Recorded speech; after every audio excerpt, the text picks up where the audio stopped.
하나님의 말씀은 시편 70편 1절로 시작합니다. 지금 우리는 기독교 제3시대를 살고 있습니다.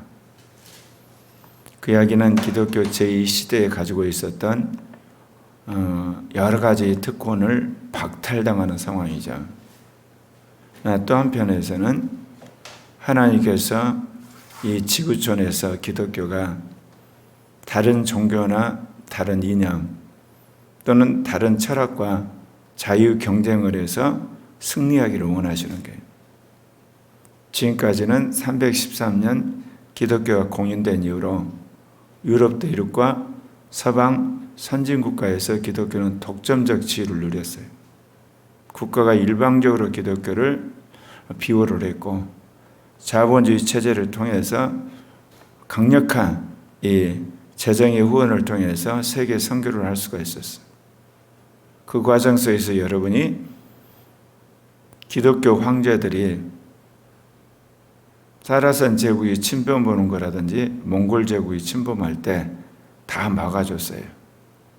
그리고 국내에서 바로하는 이단들도 전부 척결해서 심지어 카톨릭 개혁하는 사람들을 만연하게 해서 죽이고 개혁자들을 전부 다 이단이라고 해서 죽일 정도로 카톨릭 편에 서서 또 개신교 편에 서가지고 일방적으로 기독교를 도와준 거예요.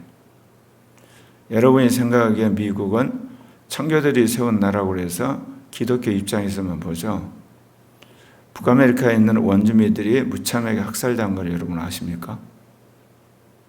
오스트리아의 원주민들이 그야말로 시가 마를 정도로 그들이 탄압을 당했고, 남미에 있는 원주민들이 에스파냐 포르투갈 군대에서 이루 말할 수 없이 그들이 살육을 당했고, 수많은 사람들이 성폭행을 당했고, 그래서 그렇게 된 겁니다, 여러분.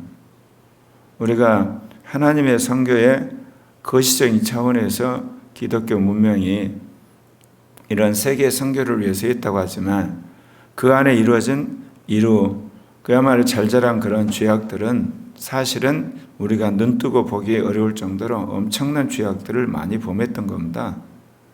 왜냐하면 불가피하게 기독교가 이 국가 종교가 되면 그런 일이 벌어져요. 그리고 또 기독교가 자본주의 체제와 같이 선교를 했을 때 중국 선교를 왔던 그 최초의 선교사가 상선을 타고 왔어요. 우리나라 선교를 왔던 사람들도 쇼먼이라고 하는 군함을 타고 온 거예요, 여러분. 이건 뭐를 이야기하느냐? 강력한 국가의 힘과 자본주의 체제의 힘을 빌려 선교를 한 겁니다. 이런 것들은 우리가 모르고 기독교의 제2시대가 끝나가는 것을 애달바하면서 말세라고 하는 정신 나간 신학자나 목회자들, 평신도들이 너무너무 많은 거예요. 이제 하나님께서 공평하게 다루시는 거예요. 전 세계에 있는 모든 종교들과 그리고 기독교를 대적하는 그런 진화론이라든지 사회주의라든지 젠더 이데올로기가 싸우고, 우리가 말하는 오늘날 무신론이라든지 아니면 어떻게 보면 그 독신주의라든지 이루 말할 수 없는 그 쾌락주의, 이런 세상의 철학과 싸워 이기는 기독교가 되라고 주님이 기회를 주시는 거예요. 그러니까 우리가 하나님의 어떤 뜻을 정확하게 바라봐야 되거든요. 특권에 젖어 있던 기독교가 그 특권을 박탈하니까 어떻게 보면 아우성치는 그런 것들은 이제는 하나님 용납하지 않은 거예요. 한국에서도 마찬가지예요. 특별히 이승만 정권, 박정희 정권, 심지어 전두환, 노태우 정권, 그리고 김영삼, 김대중, 그리고 노무현, 그다음 이명박, 박근혜 정부까지 기독교가 특혜를 누렸던 거예요. 그 특혜를 지금 뺏어버리는 거예요. 그렇다면 이제 우리가 스스로 투쟁을 해서 우리가 종교의 자유를 회복해야 될 시점이 왔어요. 특혜가 아니라 이제는 투쟁해서 당연한 종교의 자유, 언론의 자유, 표현의 자유, 그거를 이제 누려야 할 시점이 와 있는 겁니다. 그래서 기독교 제3시라는 것은 기독교의 진면목을 모든 종교나 이데올로기, 철학들에게 드러내는 거예요. 이제 그래서 마지막 세계 선교 시대라고 이야기하는 겁니다. 이 말씀을 드리는 것은 이제 정말 하나님을 사랑하고 복음을 사랑하는 종들과 교회가 진실로 주님을 사랑하는 증거를 온 세상에 알릴 때가 온 거예요. 그래서 기독교 입장에서 보면 기독교 제3시대가 최고의 기회요. 최고로 진리를 증거낼 수 있는 그런 시대에 온 거예요. 여러분이 아는 것처럼 로마 황제 핍박 시대에는 생존을 걸고 싸운 거예요. 살기 위해서 전부 카담으로 도망가고 전부 흔히들 은밀한 집으로 다 도망가가지고 생존 자체를 위해서 했던 거예요. 우리는 가서 그 시대를 기독교의 굉장한 시대로 했는데 영웅적 투쟁을 한 건 맞지만 사회를 복음화시키고 국가를 변혁시킬 생각 꿈도 못 꾼 거예요. 생존하기 다 도망가고 밑으로 숨고 무자비하게 사람들 잡으면 죽여버리고 고통을 하게 하니까 그 어떻게 예수 그리스도의 복음이 만천하에 그리고 수많은 사람이 영광을 받는 시대로 갈 수 있나요? 그러지 않았어요. 예. 그리고 기독교 제2시대는 말씀드린 것처럼 국가 공권력의 도움을 받고 자본주의 일방적인 혜택을 받아서 기독교가 세계 종교가 되고 세계 선교가 되고 세계 인류에게 알려졌던 것이지 정정당에 같이 겨루어서 하나님의 그 놀라운 역사와 진리를 증거 아닌 거 아니에요. 이제서야 기독교가 그런 종교와 싸울 수 있는 모든 것이 가르쳐졌기 때문에 주님께서 성령을 통해서 성경 말씀을 통해서 그리고 주님이 주신 은혜로운 문화적 혁신을 통해서 이런 모든 종교들, 이데올로기들, 철학들, 그 다음에 어떤 사상과 싸워서 이겨서 하나님께 영광을 돌리라고 주님이 주문하고 있는 겁니다. 이 일에 하나님께서 어떻게 해서 제가 부름받게 되었고 코리아교회가 끌려 나온 겁니다. 그래서 우리가 끝까지 이런 시대적 경륜에 앞서가는 그래서 제2종교계에게 그런 선두가 되는 그런 그리스도인과 교회가 되었으면 합니다. 어쩌면 다윗의 일상이 우리의 어떻게 보면 그 사명하고 비슷한지 몰라요. 목동으로 잘 이렇게 그 양치고 있었는데 어느 날 사무엘 선지자가 와가지고 양치고 있는 다윗 불러오라게 해가지고 다짜고짜 안수해버린 거 아닙니까? 그래서 하나님의 기름 부음 받은 자로 그가 이제 주님의 소명을 받게 되고 또 형님들 식사 갖다 주러 갔다가 졸지에 골리앗하고 싸워가지고 사울왕의 눈에 띄어가지고 그가 이랴 스타가 되어서 오늘날만은 국방부 장관이 되고 정치적으로 그의 딸하고 결혼함으로 어떻게 보면 그의 친구 요나단 이어서 사울왕과에서 제3인자가 되는 그렇게 된 거거든요. 자기가 왕이 되려고 한 게 아니고 하나님 강권적으로 끄집어 내버린 거예요. 그래 놓고 이제 또 사울왕 위임을 사가지고 그렇게 죽을 등 살 등 도망 다녀야 되는. 놀라운 것은 다윗이 그 시대 정신을 알았다는 겁니다. 그건 다름 아니라 하나님이 이제 모세 출애굽 이후에 시작됐던 12지파의 공동체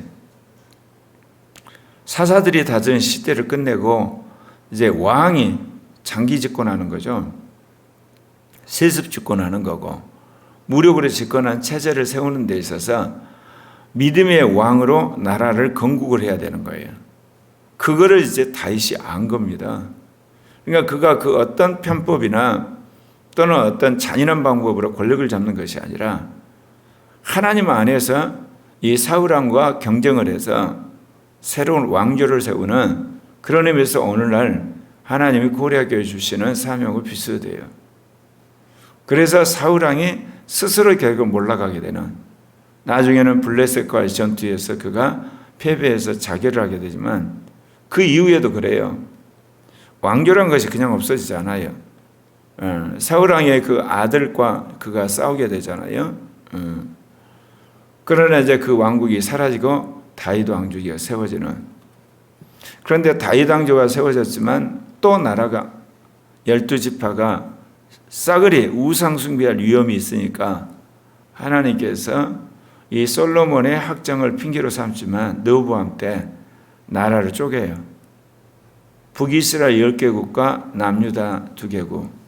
그래서 2개국이라도 다윗의 믿음을 이어받은 왕조를 유지하려는 하나님 보관이었어요.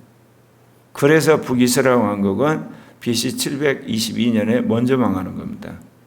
남유다 왕국은 587년에서 망했고, 그냥 나라가 망했다는 것이 똑같은 게 아니고, 망하고 나서도 이 남유다의 후손들은 바벨론 포로에서 돌아와서 이스라엘 공동체를 재건합니다. 그렇기 때문에 거기서 예수님이 오실 수가 있었던 거예요. 그게 바로 하나님의 언약을 믿는 백성, 하나님의 뜻에 따라 살아가는 사람들의 시대적인 사명이 거기에 있는 겁니다. 하나님이 고레아 교회를 세우시고 지금까지 우리를 훈련하신 것은 이런 기독교 제3시대의 모델이 되는 교회야 그런 종이 될 뿐만 아니라 더 나아가서 주님의 재림을 준비하는 가장 탁월한 제3의 기독교를 세우기를 원하시는 거예요. 그래서 말씀드린 것처럼 이 아시아에 있는 모든 세계적인 종교와 겨뤄서 이기고, 서구라파나 이 동구라파에 횡행하고 있는 기독교를 적대시하는 그런 진화론들, 그 다음에 이 막시즘, 네오막시즘, 젠더주의, 이러한 것들을 완전히 이겨내기를 원하시는 거예요. 그리고 우리가 수없이 보지만 허무주의라든지 그야말로 음란한 거라든지 공허함이라든지 온갖 잘못된 그런 철학이나 이런 사상들, 그런 속에서 반듯한 그리스도인과 그리고 교회가 출현하고 그것이 편만하기를 원해요. 그렇다고 해서 기독교 제2시대에 누렸던 영광을 되찾는 건 아니에요. 엄청나게 핍박을 받고 조롱을 당하고 어려움을 당하지만 그럼에도 기독교 진리의 탁월함과 우수성을 77억 사람들에게 알리는 그거를 주님이 기다리신 거예요. 그리고 나서 지구촌이 하나 되면서 사단과 적그리스도 거짓 선지자의 환란의 사단의 왕국이 이 땅에 한 7년 정도 세워지고 주님이 오시는 겁니다. 그래서 이러한 하나님의 말씀을 저에게 주셨어요. 그래서 오직 그런 관점에서 내 신앙뿐만 아니라 코리아 교회를 구축하는 것이 하나님의 우리에게 주신 시대의 소명이고, 그것이 이제 확산이 돼서 한국 교회가 개혁이 되고 이것이 아시아 교회에 알려지고 세계 교회에 알려지는 것. 그래서 성경을 성취하고 성령을 따라 살아가는 사단과 싸워 이긴 14만 4천의 무리가 전 세계에서 일어나게 되는 것. 그것을 하나님 우리에게 말씀하시는 거 아니겠습니까? 오늘 말씀에 보면 하나님이여 나를 건지소서, 여호와여 석교의 나를 도우소서, 나의 영혼을 찾는 자들이 수치와 무언을 당하게 하시며 나의 상함을 기뻐한 자의 뒤로 물러가 수모를 당하게 하소서. 다윗이 이러한 믿음의 왕국을 세워야 되는 걸 알았기 때문에 전심을 다해서 하나님의 순종했을 뿐만 아니라 자신을 대적하는 자들을 향해서 그가 어떻게 하느냐, 저주에 가까운 기도를 해버리죠. 뭐라고 그래요? 나의 영혼을 찾는 자들이 수치와 무언을 당하게 하시며 나의 상함을 기뻐하는 자들이 뒤로 물러가 수모를 당하게 하더라고.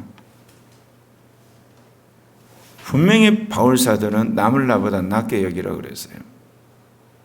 우리는 흔히들 말하면 그 이웃을 위해 자기를 희생하라고 그랬는데 오늘 이 기도는 거꾸로 자기가 살아남기 위해서 그야말로 적대자들, 원수들, 이런 사람들 수모를 당하고 망하기는 기도를 하잖아요. 어떻게 이럴 수 있느냐 이렇게 생각할 수 있죠. 공존하게 되는 거예요. 개인적으로 나의 유익이 아니고 남을 돕고 그리고 남을 나보다 낫게 여기고 원수라도 사랑해야 돼, 개인적으로. 그러나 주님의 왕국이 무너지고 주님의 교회가 죽어가는 상황에서 그런 적대자들과 악들을 향해서 사랑을 베푼다고 그러면서 배려한다면서 교회가 없어지는 것을 그대로 하는 거, 그게 주의 종으로 할 일입니까? 여러분, 그거는 공적인 차원이에요. 적들과 싸워 이겨야 되는 겁니다. 이거는. 그러니까 다윗이 개인적인 의미에서 흔히들 말하는 대적자들이 망하라고 그러는 게 아니에요. 주님의 왕국이 서져야 되기 때문에 왕국을 훼손하는 자들을 망하게 해달라고 그런 기도를 하는 겁니다. 주를 찾는 모든 자들이 주로 말미암아 기뻐하고 즐거워하게 하시며 주의 구원을 사랑하는 자들이 항상 말하기를 하나님이 위대하시라. 교회를 말살시키는 세력, 주님의 왕국을 완전히 도말하려는 세력들이 역사적으로 패배를 하고 그들이 몰락을 해야지 수많은 중립지대 구경하는 사람들이 하나님의 위대하심을 찬양하는 거 아니겠습니까? 그리고 정말 주님은 살아계신다는 걸 보는 거 아니겠습니까? 기독교를 핍박하는 사람들이 승승장구하고 완전히 교회가 거기서 꼼짝도 못하고 그야말로 씨름하고 있을 때 어떻게 하나님께 영광이 되고 우리 주님은 살아있다고 어느 누가 말하겠습니까? 개인적인 것과 여러분 공동체적인 것 구분 잘 하셔야 돼요. 개인적인 것은 십자가에 죽으면서까지 원수를 사랑할 때 사람들이 이거는 대단하다 그러 정말 위대한 신앙이다 그러지만 교회가 다 없어지는데 그런 식으로 적들을 향해서 우유부단하게 대하고 사랑에 미명하여서 자기가 죽어가면서 그거를 어찌 하나님의 영광이라고 보는 거예요. 그건 아니에요, 여러분. 그때는 그야말로 벌떼처럼 일어나서 적들을 완전히 경멸시키셔야 되는 거예요. 그래야지 하나님의 영광이 되는 거예요. 그래서 우리 삶에 있어서 개인적 차원과 공동체 지도자로서 삶은 어떻게 보면 항상 정반대로 갈 수밖에 없는 거예요. 그거를 일찍이 다윗이 안 겁니다. 나는 가난하고 궁핍하오니 하나님의 속히 내게 임하소서. 주는 나의 도움이시오 나를 건지신 이시오니 여호와여 지체하지 마소서.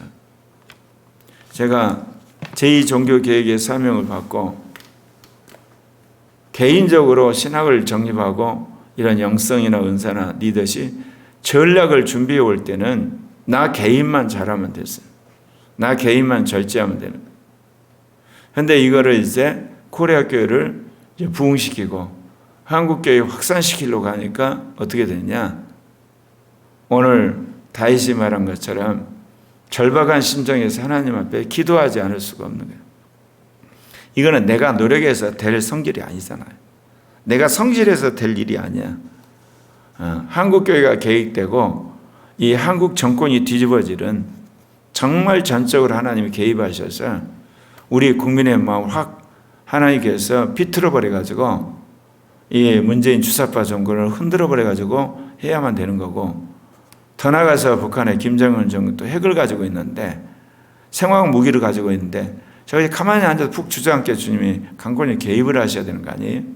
물론 우리가 준비를 해야 되겠지만, 그래서 먼저 우리가 그리고 우리 교회가 전적으로 주를 의지하고 오늘 다윗이 했던 기도, 주는 나의 도움이시오 나를 건지신 이시오니 여호와여 지체하지 마소서, 이런 기도와 이런 삶을 사는 저와 우리가 되었으면 합니다. 기도하십시다.